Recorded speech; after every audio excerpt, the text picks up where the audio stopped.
Imagine blending Friday Night Lights with Get Out, or Any Given Sunday meets Supernatural. Well, that's him. A film where one night, your whole team can go from gridiron heroes to haunted by something much darker. And folks, yes, I'm a horror fan and a football junkie. So this movie actually had me flexing and flinching in equal measure. And today, we'll break it all down. Mostly spoiler free, but I'll walk you through what worked, what shook me, and what haunted me long after the credits rolled.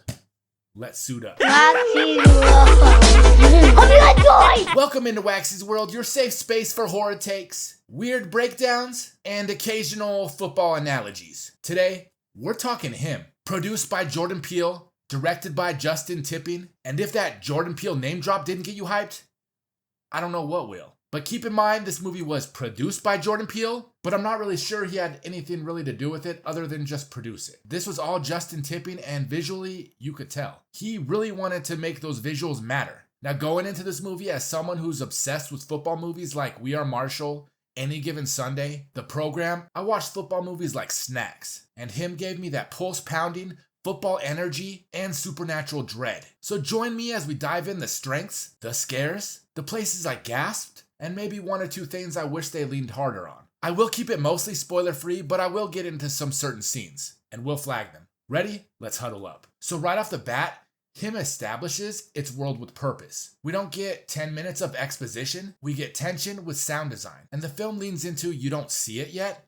but it's there. That's how you build a haunted football field. Our story starts off with a young Cameron Cade who is watching his favorite football team, the San Antonio Saviors, win the league championship. But his happiness quickly fades when his quarterback idol, Isaiah White, played by Marlon Wayans, suffers a violent, possibly career-ending injury while scoring the game-winning touchdown. And that's when Cam's father tells him that real men are willing to make sacrifices. And that's how our story begins. And because football movies often open with training montages or game footage, him flips it. A quiet before the storm, a small sound in the stadium stands, something weird in the bleachers. It's smart. It doesn't waste time. And one thing I did love is the blending of genres. It doesn't feel like two separate parts, like first half football, second half ghost show. It's one single beat, rhythmically folding the sport and supernatural together. And as a fan of football movies as a whole, the balance felt satisfying. And I do believe that this is the first horror sports movie out there, and maybe that means there's possibly more to come. Now, the production design deserves a shout out too. The horrific, eerie images, it's very visually stimulating, and it's unlike anything I've seen in a while. You feel like you're both on the field and you're stepping into something cursed. A minor caveat though, in a couple places the exposition dialogue leaned a bit heavy. They tell you a little more than the film should at times, but that's a small trade-off for clarity. Next up, we got the people on the field. Him knows you need to care about the team, the quarterback, the wide receiver, the coach, the support crew, before you can dread them. The performances were pretty grounded, and I do believe if it wasn't for Marlon Wayans being in this film,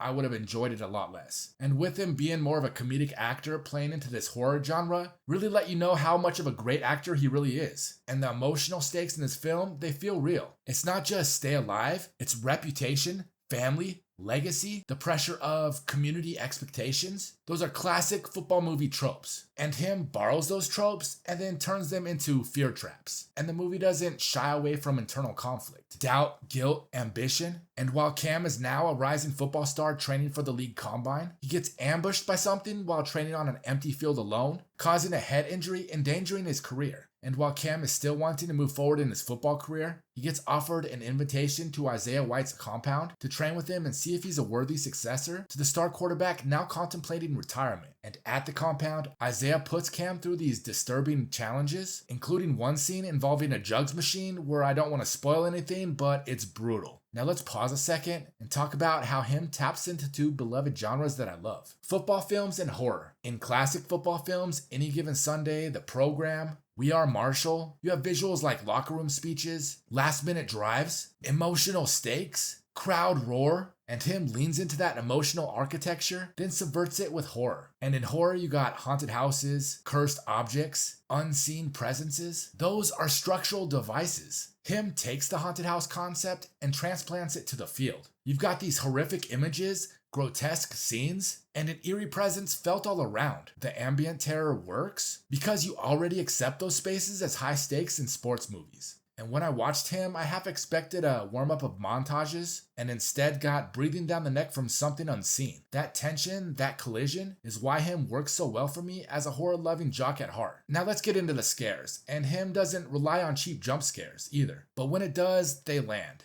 The horror is mostly atmospheric. Shadows stretch across field lines, crowd noise distorts, and whispers haunt your ear. The sound design in him is golden too. The low hum of silence before something breaks, footsteps echoing down empty corridors. It's a reminder silence is the loudest weapon in horror. The film uses less sound to make your skin crawl. The film is also very dependent on its score, making it almost feel like I was watching a music video at times, where the images seem to march along the beat of the music. Now the cinematography leans into wide shots of empty stadiums, long corridors behind bleachers, and tight close-ups of eyes and mouths. And you get these sort of X-ray visuals that make the movie even more intense. The film wants you overlooked as easy prey, and it nails that. Time to dig into what him is really saying with the themes and emotional weight. Beneath the supernatural trappings, him is about legacy, guilt, fear of failure, and how a community places monstrous expectations on its heroes. And that's classic sports drama territory. Friday Night Lights is full of small town pressure. We Are Marshall is about grief, survival, identity, and him leans those themes into horror. What if your legacy is haunted? What if the home you want to protect is actively turning on you? One critique though, in a few places, the pacing dips after a really charged scare, and the movie could have leaned harder into relentless momentum, but those pauses also let me catch my breath. And sometimes the quiet is where the horror creeps in. And now with my final verdict. Him delivered for me, but it could have delivered more. It balanced football emotion with genuine horror, but I wish it gave some more in-game moments and some on-the-field scares. It gave chills, it made me root for characters, it made me sweat in the dark. And as a longtime fan of sports dramas and horror, this hit the sweet spot, but it didn't go much deeper than skin deep, and it wasn't as creative as it thought it was or it could have been. Basically, from what info I gathered from watching the trailer, the movie didn't give me much more. Now, if you love football and if you love haunted stories, or if you just like being terrified, him is worth a watch. And so, that's my review of him.